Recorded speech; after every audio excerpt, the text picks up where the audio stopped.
Hey guys! Hey guys, it's Andrew here, aka Fragnut McGinty. I'm gonna try to change my name, but, that doesn't matter. I'm out here for my forestry project, probably in front of my science class right now.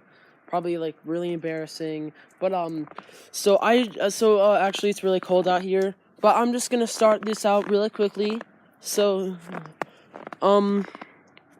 So, for my forestry project, I did the spruce budworm, which is like it's like a worm, kind of looks like a caterpillar, and it turns into a moth.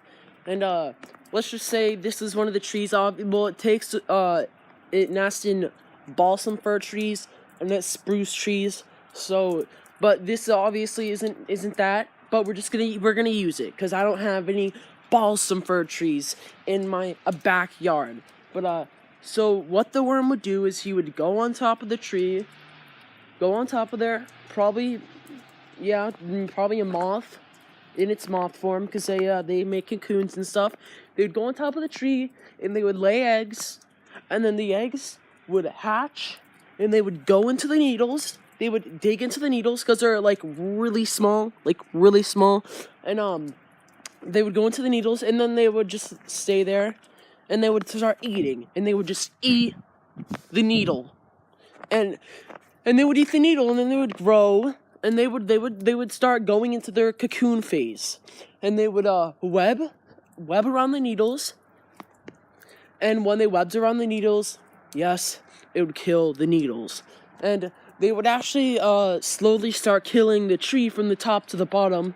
The process takes about 3 years to kill the tree, but they spread really fast and they birth really fast. I don't know how you would say that. They populate really fast.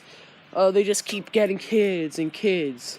So so they just go into here and then they web and they just go down the tree, and they make cocoons and they turn into moths. So we're gonna go inside and talk a little bit more about this. So super quick before I go inside and talk about facts, I just threw up my shoe and it landed on the hook. Welcome to McGinty headquarters. And we got that cool little thing because I'm cool.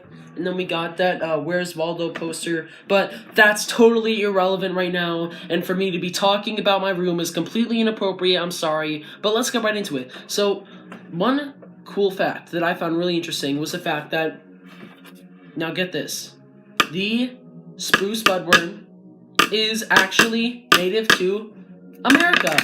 But here's the thing. It lives in Canada pretty much. It was native there, started in America, still lives there a little bit, like in New York and Maine, and then Canada took that L. It's done. Spruce budworm won, killed all of its trees. Huh? Yeah. Yeah, the spruce budworm actually kills a lot of Canada. It's actually really sad. I don't know why I'm joking about it. But here we go. Second really cool fact is that the spruce budworm lays, or the females, they lay their eggs on the underside of the little tiny needles. That's how small their eggs are. Really small eggs and needles also, of course. And then after they lay those eggs, it takes the eggs 2 weeks. 2 weeks, Anders. Come on, 2, count. Hi, Anders. But it takes the egg 2 weeks to hatch. I'm really sorry about the music in the background. I am not citing it because I have no idea what song it is. But it takes them 2 weeks. All right, let's move on. About how long it took me to do this project, because I did it really well and I did it thoroughly and it's a good project. Really trying on this one. Oh geez, 2 minutes. All right. Another really kind of sad in the middle thing about the budworm is that it gets killed by disease, predators, parasites, and natural disasters. Pretty much everything that everyone has to deal with. Except that one cool thing is that one of the parasites are like little tiny wasps. They're like wasp, but they're really small. Kind of neato. But and then one last kind of more kind of just an input than a fact, but the spruce budworm does wreak havoc on the ecosystem that it lives in if it gets populated enough. Now, let's just breathe.